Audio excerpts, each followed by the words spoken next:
The poisoned apple. Sleeping death. Welcome to MsMojo, and today we're counting down our picks for the top 20 Disney movies that break the fourth wall. You are wearing his merchandise! For this list, we'll be looking at the best Disney animated films where characters directly address the audience or acknowledge that they're in a movie. Which of these fourth wall breaks is your favorite? Let us know in the comments below. Number 20. Tangled. This whole movie is technically one long fourth wall break, as it's narrated by one of the main characters. Flynn Rider, or Eugene Fitzherbert, is a professional thief who eventually meets and falls for Rapunzel, and he recounts their adventure through the magic of storytelling. Don't worry, this is actually a very fun story, and the truth is, it isn't even mine. This is the story of a girl named Rapunzel. And it starts with the sun. The movie begins and closes with Eugene's narration, where he pulls in the audience flawlessly and invites us all to be part of his love story. This is a rather original take from Disney, as their films aren't often narrated, and even less so by part of the cast. It helps Tangled stand out from the rest, and come on, it's Flynn. We'd listen to him read off a cereal box. Well, I'm pleased to tell you that after years and years of asking and asking and asking, I finally said yes. Number 19. Snow White and the Seven Dwarfs. Disney has been breaking the fourth wall from the very beginning. Snow White and the Seven Dwarfs was the company's introductory and now iconic effort, telling the story of, well, Snow White and the Seven Dwarfs. How do you do?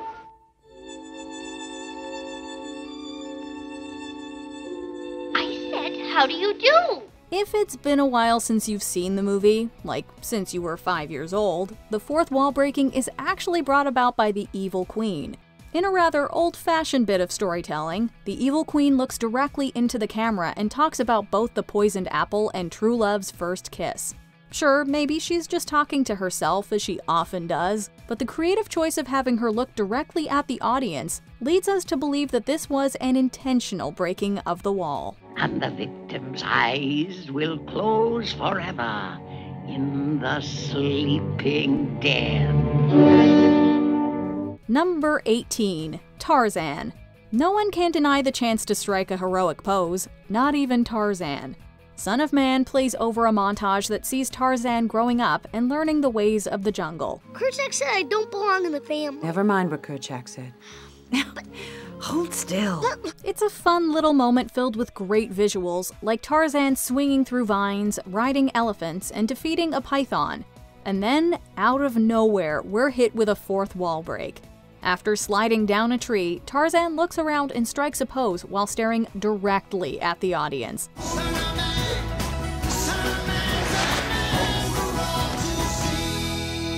Perhaps it's to show that he is now one with the jungle. Either way, it's a memorable image that introduces adult Tarzan in thrilling fashion. Number 17. The Hunchback of Notre Dame. This movie not only has one of the greatest Disney villains, but it also contains some of the greatest of Disney's self-aware characters. The first instance comes about when Phoebus enters the titular church and fights Esmeralda. During the skirmish, Phoebus mentions the music that is accompanying the fight. Candlelight, privacy, music. Can't think of a better place for hand-to-hand combat. There's obviously no music playing in Notre Dame, so it's likely that he's referencing the dramatic background score. Another, more direct instance occurs in the post-credit sequence, as Hugo waves and says goodnight to the audience. It's a fun note to end the movie on, and just endearing as a whole. Good night, everybody! Number 16. Brother Bear. Speaking of post-credit scenes, Brother Bear contains one of the most memorable in the entire Disney canon. It's a doozy, that's for sure, and Coda could not be more adorable. In accordance with all federal and state wildlife regulations, no fish were harmed during the making of this film. It's a great parody of the "no animals were harmed in the making of this film," and is made even funnier when it turns out the claim is dubious at best. The idea that Coda knows the gesture for cutting the camera is nothing short of amazing, and him covering the lens with his paws was a nice touch. It's one of Disney's most blatant fourth wall breaks, acknowledging not just the audience, but the physical presence of a camera and film crew. Ooh. Number 15. Mulan. Despite being a Disney film, Mulan is an incredibly violent story about war and the innumerable deaths that result. In the movie's climax, Mulan takes out hundreds of soldiers herself when she sends a rocket into the mountainside.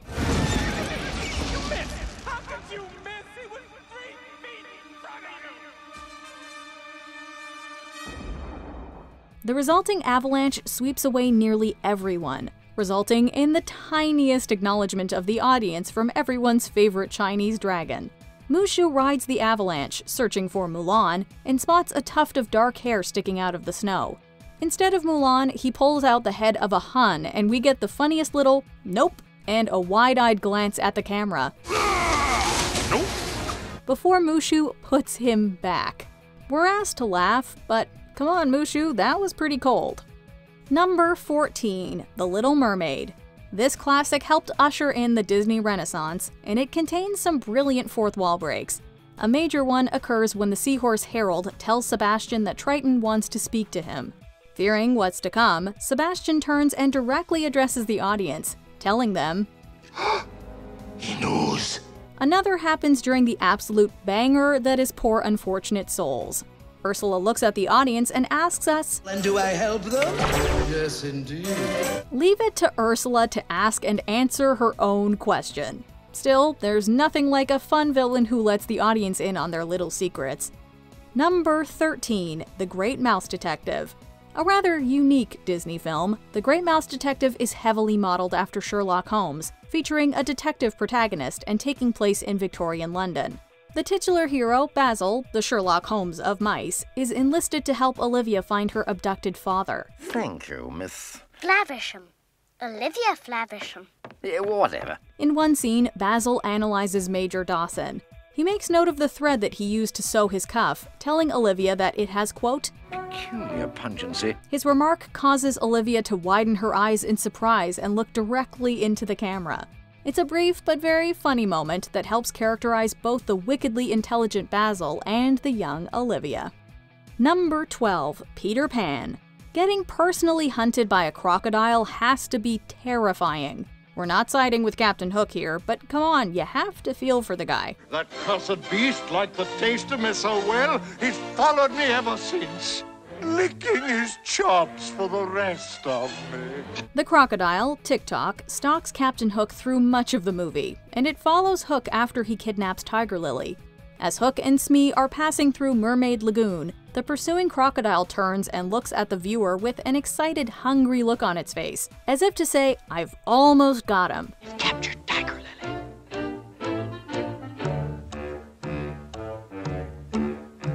It's a fun little inclusion that allows audiences to feel part of the narrative and provides some humor in all the tension. Number 11. Hercules. Like Tangled, Hercules is traditionally narrated.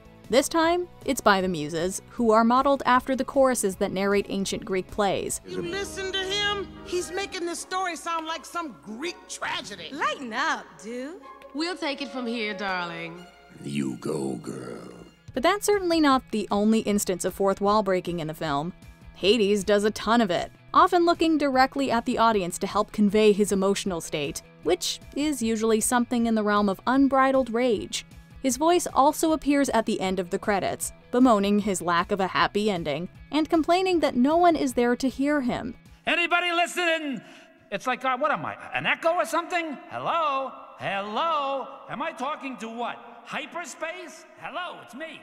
Nobody listens. It's an enjoyable character trait that helps reinforce Hades as one of the all-time great Disney villains. Number 10. Pinocchio. Pretty, huh? Disney has been breaking the fourth wall for a long time. Their second feature-length animated movie, Pinocchio, opens with Jiminy Cricket singing When You Wish Upon a Star over the credits. The motion picture then cuts to Jiminy singing on top of a book titled Pinocchio. Yeah, you can probably tell where this is going. After finishing the song, Jiminy turns to the audience and introduces the story you're about to watch. I'll bet a lot of you folks don't believe that. About a wish coming true? By framing Pinocchio as an old storybook, it helps the movie convey a suitable tone of fantasy, and reinforces Disney's penchant for adapting old stories for modern audiences. One night a long time... Pardon me. Wait till I fix this thing here. Number 9. Lilo and Stitch. The fourth wall break in Lilo and Stitch comes during the dance and Mrs. Hasegawa's fruit stand. The first instance occurs when Lilo gets Stitch to move his hips, and Stitch makes a sound to the audience. Both Lilo and Stitch also look at the viewers during their dance, almost as if they're asking us to validate or praise their moves. And finally, a spotlight comes out of nowhere during the dance and shines on the couple, which is an obvious nod to theater. There doesn't seem to be a deeper meaning behind this. It's just Disney having some fun and adding to the movie's light-hearted tone. After all, it is for kids. Why is everything so dark? Number 8. Zootopia. When he assigned you to me, But sir, if life isn't some cartoon musical where you sing a little song and your insipid dreams magically come true. So let it go. Breaking the fourth wall can also come in the form of cute meta-references and Easter eggs. This is the case for Zootopia. In the first instance, Chief Bogo tells Judy that life isn't some cartoon musical, which of course references Disney's history of producing cartoon musicals. It's also a meta-reference to Zootopia itself, as it's not a cartoon musical. It's a computer-animated adventure without songs.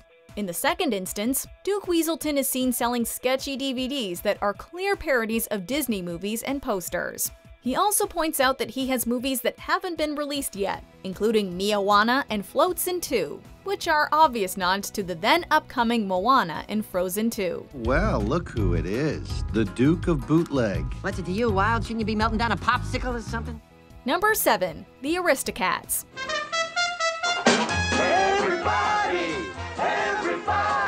The Aristocats has arguably one of the greatest endings in Disney history. Not only does it contain spectacular color changes and the always catchy "everybody wants to be a cat," but it also features one of Disney's best fourth wall breaks. After the cats finish singing their delightful tune, Lafayette tells Napoleon that it's the end of the song. Hey, Napoleon, that sounds like the end. Napoleon disagrees, only for the words "the end" to slide across the screen and slam into his face, prompting him to state that it is the end of the movie. It's a great bit of humor, and it comes as a huge surprise, especially considering that the rest of the film refrained from breaking the wall. Number 6. Robin Hood. Well, we folks of the animal kingdom have our own version. By contrast, this creative retelling of a classic made breaking the fourth wall one of its chief creative decisions. The movie opens with a wall break as Alan Adale introduces himself and proceeds to act as the story's narrator. It doesn't get more fourth wall breaky than having a narrator.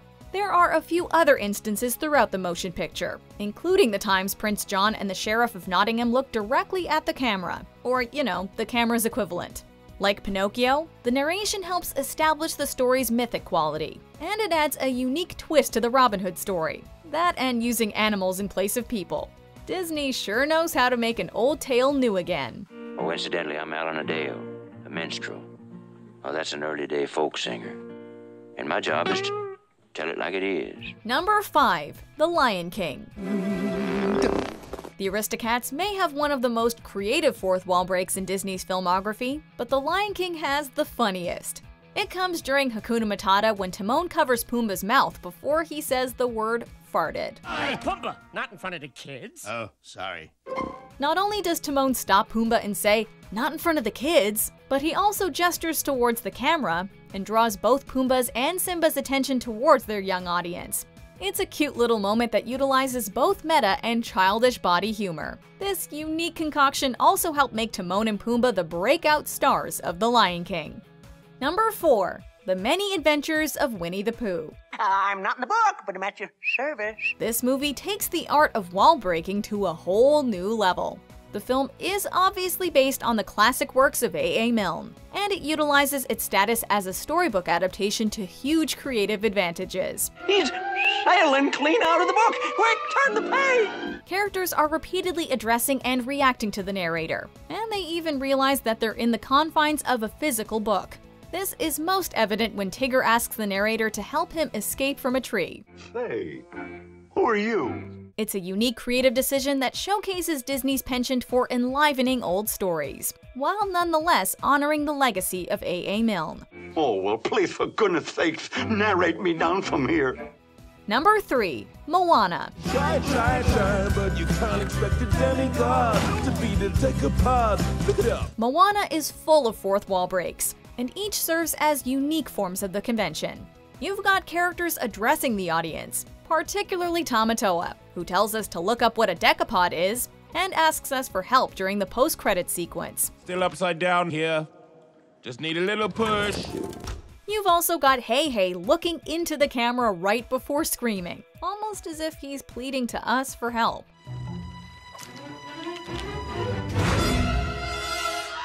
And finally, you have a meta-referential fourth wall break when Maui tells Moana that she shares all the hallmarks of a princess. The latter is particularly smart as it both highlights Disney's progression while acknowledging that they nonetheless have a proven formula. Disney knows what its audience is thinking, and they're always one step ahead of them. You wear a dress and you have an animal sidekick, you're a princess. Number 2. Aladdin. Salam and good evening to you, worthy friend.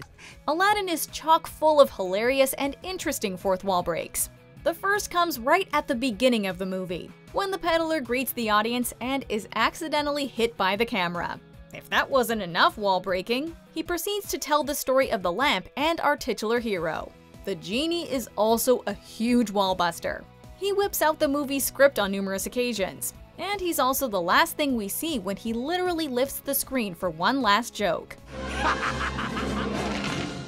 Made you look. To top it all off, a post-credit sequence has the genie telling the audience that they were great.